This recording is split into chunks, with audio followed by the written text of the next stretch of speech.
ప్రభుత్వం పెట్టే కేసులకు భయపడొద్దు. ఈవీఎంల ద్వారా అధికారంలోకి వచ్చిన కూటమి ప్రభుత్వం ఎమ్మెల్యే బాలానాగిరెడ్డి సంచలన వ్యాఖ్యలు అండగా మీ వెంటే ఉంటా. వైసీపీ నేతలకు మంత్రాలయ నియోజకవర్గం ఎమ్మెల్యే భరోసా. కర్నూలు జిల్లా మంత్రాలయ నియోజకవర్గం పెదకడ్బూరు జూలై 8 RG9 టీవీ న్యూస్. ఈవీఎంల ద్వారా ఏపీలో కూటమి ప్రభుత్వం అధికారంలోకి వచ్చిందని, ప్రజలు వైఎస్ఆర్ మద్దతుతో కాదని మంత్రాలయం ఎమ్మెల్యే బాలానాగిరెడ్డి సంచలన వ్యాఖ్యలు చేశారు.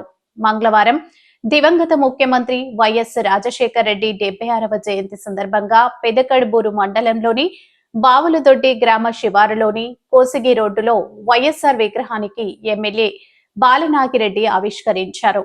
ఈ సందర్భంగా ఎమ్మెల్యే బాలనాగిరెడ్డి మాట్లాడుతూ, కూటమి ప్రభుత్వం అధికారంలోకి రాగానే ఇక్కడి వైఎస్ఆర్ విగ్రహాన్ని ధ్వంసం చేశారని గుర్తు చేశారు. కార్యదర్శి వెంకటేశ్వర్ రెడ్డి, వైసీపీ జిల్లా ప్రధాన కార్యదర్శి పూజారి ఈదన్న, వైసీపీ బూత్ కమిటీ తాలూకా అధ్యక్షులు చంద్రశేఖర్ రెడ్డి, వైసీపీ యువజన విభాగం జిల్లా కార్యదర్శి శివరామరెడ్డి, బీసీ సెల్ సీనియర్ నాయకులు జాము మూకయ్య, వైసీపీ రైతు విభాగం తాలూకా అధ్యక్షులు కేపీ ఎల్లప్ప, వైసీపీ ప్రచార విభాగం తాలూకా అధ్యక్షులు ముక్కరన్న, సర్పంచ్లు చిన్న మహదేవ, గవిగట్టు గ్రామ సర్పంచ్ నాగరాజు, దొడ్డిమేకల గ్రామ సర్పంచ్ చంద్రశేఖర్, వైసీపీ నాయకులు విజయేంద్రరెడ్డి, మూలింటి మూకిరెడ్డి, నాగరాజు, మునిస్వామి, మాజీ డీలర్ మహదేవ, కడబూరి తెలుగు చిన్న వీరేష్, లింగన్న, బ్రహ్మయ్య, బొడ్డన్న, యోహాను, ప్రసాద్, ఎసన్న, మాజీ జడ్పీటీసీ మంగమ్మ అధిక సంఖ్యలో కార్యకర్తలు పాల్గొన్నారు. RG9 టీవీ న్యూస్ ఎండి ఆశీర్వాదం. శ్రీ సత్యసాయి జిల్లా కాంగ్రెస్ పార్టీ అధ్యక్షులు శ్రీ ఎంఎన్ ఇనాయతుల్లా ఈరోజు బాపల్లి గ్రామంలో వైఎస్ రాజశేఖర రెడ్డి గారి జయంతి సందర్భంగా ఆయన యొక్క నూతన విగ్రహాన్ని ఈరోజు ఆవిష్కరించడం జరిగింది.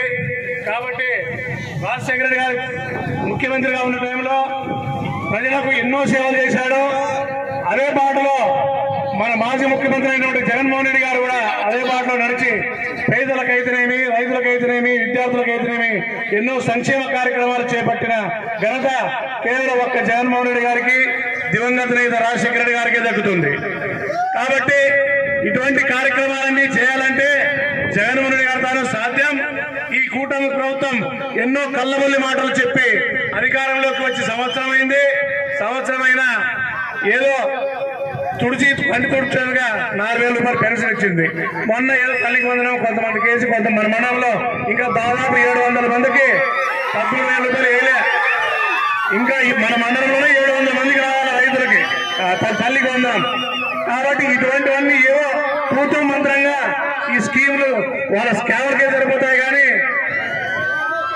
రైతులకు, ప్రజలకు, విద్యార్థులకు ఏమైనా చేయాలంటే వాళ్ళతో కాదు. కాబట్టి జమిలీ ఎన్నికల్లో 2027లో వస్తాయంటున్నారు. కాబట్టి వచ్చే ఎన్నికల్లో మనం ఎంత కలిసికట్టుగా ఉండి ఎమ్మెల్యేగా మళ్ళా బాలనాగిరెడ్డి గారిని, ముఖ్యమంత్రిగా జగన్మోహన్ రెడ్డి గారిని చేసుకుంటే తప్ప మనం అభివృద్ధి చెందలేం. కాబట్టి దయచేసి కార్యకర్తలంతా ఎవరు దిగుపడాల్సిన పనిలే. జగన్మోహన్ రెడ్డి గారు 2.0 చూపిస్తామని చెప్పినాడు. మన పైన ఎవరైనా కేసులు పెట్టినా, దౌర్జన్యాలు చేసినా వాటన్నిటినీ ఎక్కడికైనా మన ఎమ్మెల్యే గారు మాతో పాటు మీ గ్రామానికే వస్తారు. కాబట్టి మీరెవరూ భయపడాల్సిన అవసరం లేదు. రాంపురం రెడ్డి సోదరులు అండ ఉన్నంత వరకు మంత్రాల నియోజకవర్గంలో గెలిచే సత్తా ఏ నాయకుడికి లేదని ఈ సభాముఖంగా తెలియజేసుకుంటూ మండల కన్వీనర్ రామ్మోహన్ రెడ్డి గారిని మాట్లాడాల్సిన కోరుకుంటున్నాను.